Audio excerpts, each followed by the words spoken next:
R, E, and so many of them. So the spelling depends on your class and the spelling that you want your learners to learn. Don't just focus on that because that's for my own class. You can have spelling words for your own class from primary one to primary six. Spelling differs. So first of all, what you have to do is get a cardboard, carve out those letters. When you carve them out, all of us in our scheme of work, every week we do spelling every Friday. I don't know if it's the same in different schools. We do spelling every Friday, both dictation or whatsoever they want to name it in your school. So you carve out those spelling. Now, instead of coming to the class and you are telling them, today we have spelling, no, that's we are having dictation. Who can spell tree? Bisola, do you know it? To me, it's not interesting. And these days, we are into 21st century teaching where students are, where the pupils are the active participants, not passive listeners, right? So, what you're going to do, you come to class with those letters that you have. If you are in primary six, your kids in the class or the pupils in your class can as well help in carving out those letters. But lower classes, as a teacher, you know they can't handle scissors. Some of their parents will not like it. So you have to carve it out by yourself and come to class with it. Different letters. Then you draw different objects that you want them to spell out for them to see it physically to know what they are spelling. Now, how do you turn it into a game is this. One thing is coming with the material, another thing is to make it fun. These two things are different things. Okay, so how you are going to turn it into a game is this. When it's time for that dictation, you can say something like, today we are going to build words. We are word builders. The same way engineers use sand to build houses, we are going to build walls today, right? Once you make such a statement, you see that those children will be curious to know what's going to happen. Then you have to tell them, I'm going to split the class into two. Maybe just name them Shining Star, any name them, group them, and name them. Then you tell them that you're going to put a timer. Trust me, anything that has to do with timer, competition, children are they are on it. They want to do. They want to. I want to be the one that will win. It's okay, Chico. I win last week. Oh, I want to win. Hey, I win group A. I want to win. That they are live. They are eager to do it. So you have to put timer, maybe 30 seconds. I ask them that this group have to set maybe three. This group start from rats. This group start from cup. Anyhow you want to make them to do it. Now you put the timer for them. Be energetic as a teacher. Anything they are doing, I used to jump up with them. Even before they jump, I've already jumped. Even before they start clapping, me, I've started clapping my own. So just be energetic, be cheering them up to know so that they can know that actually your time is going. Now, why at it? You see that they will be eager to do it. On the board, how I used to do, I will split the board. I will tell them this is group one, group two. Any group that finishes first, we have 5 marks. All of them will be up and doing. Even the group one, if they're the one that finish, you see one with finger and carry chalk. We saw is our group, is our group. You see that other group will be eager to hasten up for the second phase. So why they are doing all these things, you will see that they are practicing letter recognition. Then number two, they are learning phonics. For example, let's say you drew a cat on that spelling board. You have to tell them that they are going to look for the letters and arrange the word cat. Now you have to sound. Letter C sounds k, k, k. Letter A sounds ah, ah. Letter T sounds t, t. Group one is your time. Oh yeah, your 30 seconds is running. No. Find letter C. And I say letter C sounds what? All of them start doing k, k, k. The person that is finding the word is finding the word. And all of them are doing k. If the person is taking and picked, they will tell them, no. So the people said, go and look for k, k. That's it. So, and at the same time, I'll be telling them your time is going, you have 15 seconds more, your time is ticking. You see that effort. So what I'm trying to say is that they are practicing letter recognition, they are learning phonics, they are developing spelling skills, and they are connecting words to meaning, right? Also, they are engaging in hands-on learning. And believe me, whatever a child or they do by themselves, they will never forget it. And because of that timing that is in that game, they want to win. So them is already game. And mind you, the next Friday they will be asking you, ah, Miss Ogechukwu, maybe we are going to do spelling competition. They are not calling it dictation again. So them is now competition. It's already game. If they did not come to class with it, they will not be that eager to do something. So they are learning while doing. It's hands-on learning. It's developing their. Because Mrs. Ngozi, wouldn't you like to win? If I would like to win, me, I would like to win. They will shout, "Hey, I'm the winner!" So it's actually developing their affection domain. So this game actually covers the trait of locomotor and affective domain. Are you hearing me, or am I too fast? No, go on. No, I can hear you. Okay. Any question? Sorry, can I ask a question? Yes. Ngozi Oje, at least Sure. I would like to ask a question. So I said, like for the older children, like primary six, their words are longer. So will this word work with them, or is there any way we can modify it so they don't feel like they are doing kindergarten type activity? Sure, you can to participate and to be eager to learn. There is something I called human clock game. Human clock game. How did I initiate that? I drew a big clock on the floor. Let me pack the children's seats, their chair. You pack them to one corner. Now you draw a very big clock on the wall, very big. You number them 12, 1, 2 till finish. So when you number them, you put the minis hand, that's the long hand, our hand, that's the short hand, right? Now you have to invite two people to be that minis hand, our hand. Make sure that the person that is minis hand is taller than the person that is our hand. Because the children in our class, they are not the same height. Some of them are even taller than me, that is their teacher. If all of them are taller than me, I will be the our hand. Yeah, I will come out and be the our hand for them. Okay. So that's how I used to do my own. So what I used to do is the minis hand, then somebody that is taller, then the hour hand will be somebody that is a little small. Some of them won't like me to use the word short for them. So I tell them, Yeah. oh, you can't see that Bisola is a little bit taller than you. Oh, yeah, come and be the Minnie's hand. Oh yeah, you Habib, come and be the shorter hand, the hour hand. But you are not short though, just that Bisola is taller than you. You have to just put it that way so that she will not feel bad. Mm-hmm. And then you as a teacher will have rest of mind and teach your own teaching in peace. Because if you are not careful with your words, later it will turn to fight. Is it because Mrs. Bushe they are taller than me? You are not taller Yeah. than her. Just come out. So put it that way. The minis hand, then the our hand. Now you have to before the game. I'm sure you must have explained to them that if the hour hand is sorry, the minis hand is in 10 minutes after. That the minis hand counts in minutes. The short hand moves in hour. Then that longest hand moves in second. Now, after the explanation, maybe I've explained that to them on the board. This is now time to practicalize what I've been saying since.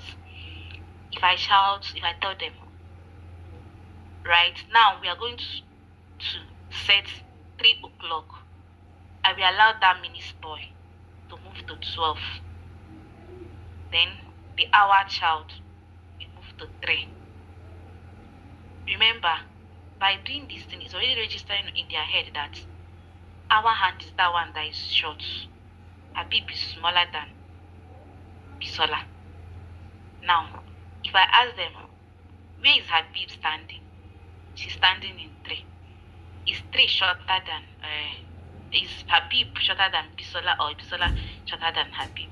They will tell me Habib is smaller or shorter, any word shall they want to use. I tell them, hey, so what do we call this hand? What are we now calling Habib? What's the name of Habib in this clock? They will tell me our hand. I don't know if you are getting me. Yes. Yes. Now, After that, I will tell them, oh yeah, show me 6 o'clock. Minisand is still standing at 6. Habib is the one to move to 6. Now, 8 o'clock. Bisola is still standing in that 12. Habib is one that is moving to 8. Right? So they are doing that clock themselves. They are practicalizing it. They are learning it themselves. They are telling me the time. At the point, I will now call another person. Okay, now you start telling me what we can see in clock. Maybe 2 o'clock. If he's calling, Habib be moving, no. That person say, Habib, 2 o'clock. Habib will run to 2. 7 o'clock. Habib will run to 7. Remember, the mini sand is still sitting on 12. That's how it is. Now, coming to telling them maybe 3:15, 15 minutes after 3. That's the Habib will be in 3. Then this is time for mini sand to start moving. Mini sand will start moving like that, like that, like that, till they know the clock. And believe me, they will not forget it tomorrow. In short, when it's time for the next lesson, they will start telling me, hey, Miss Ogechuku, this is 15 minutes after 11. It's time for basic science. Yeah. Because to them, they have learned the clock.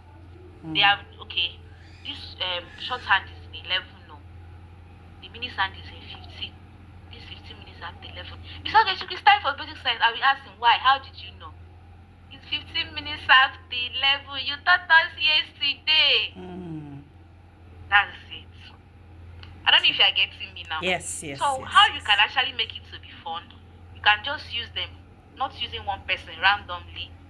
Everything about timing, putting on time for children is very, very effective. Because everyone wants to win. They will not like you to win them. Everybody wants to win. When I finish that first trial, I will take my time for them to try. After that, I will share them in group as usual. I will tell them, this one will not even take our time. This is just you jumping from maybe 2 o'clock to 6 o'clock. So 30 seconds is too much. See, our time will soon be over. We are doing 15 seconds today. You know, all of you that are in group, start looking for who is taller than who. So that if I call group 1, you come out and fix yourself. When I say, oh yeah, 2 o'clock, you jump. 5 o'clock, you jump. 15 minutes after 4, you jump. Don't waste time, because if they win, you don't come and tell me, let's do it again. We will not do it again because our time is up. That's how I used to put it into game for them. And the result of them will be doing it. Anybody that makes mistake, you will see how they will be correcting each other. No, jump back to 7. You are the short one. Jump back to 7. That's it. I'll just be there and be watching them. So that's all for clock. And when we are doing this, is that children are the one moving. They are learning time with their body. They are learning time with their own body. It's just not you drawing it on the board and be telling them first hand, the mini sand we move to 5. We call it 5 minutes to. No, they are moving with their body. Now, instead of them memorizing, they actually live inside the clock. Instead of them to memorize that, so the school said this is 15 minutes after 8. No, what they will be remembering is this. Yesterday, Bisola was the long hand, that is the mini sand. He stood at 5, and then Habib was stood at 3. That should be 5 minutes after 3. They are not memorizing it. They were the clock themselves. So they live inside the clock. By so doing, they will never forget how to check time. And this actually can work from primary 1 to primary 6. So I suggest you give it a try. Any question?